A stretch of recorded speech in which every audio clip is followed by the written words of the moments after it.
La colère continue de gronder, partout en France. Depuis qu'Elisabeth Borne a actionné l'article 49.3 de la Constitution pour faire adopter en force le texte de loi sur la réforme des retraites, à l'Assemblée, de plus en plus de personnalités publiques prennent la parole pour dénoncer l'irresponsabilité du gouvernement. Sur Mediapart le 18 mars, l'écrivain Nicolas Mathieu a couché sa déception dans une chronique incendiaire intitulée « Savez-vous quelle réserve de rage vous venez de libérer ?» Invité de BFM TV ce lundi 20 mars, Bruno Le Maire lui a sèchement répondu. « Je n'aime pas ce procès que l'on fait aux ministres, aux députés de la majorité, en méconnaissance du peuple. Je le trouve insultant et injuste », a notamment déclaré le politique de Bercy. Agacé par les propos méprisants du prix Goncourt 2018, Bruno Le Maire a mis en avant sa parfaite connaissance des Français, de leurs besoins, grâce à ses expériences d'élu.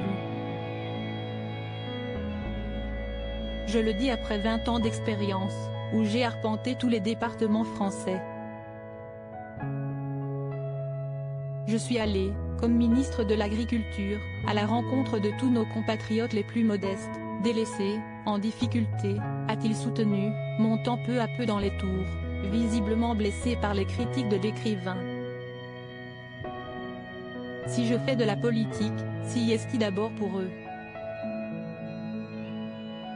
Et si je veux une réforme des retraites, si est-ce d'abord pour eux, a-t-il conclu, une vive émotion dans la voix.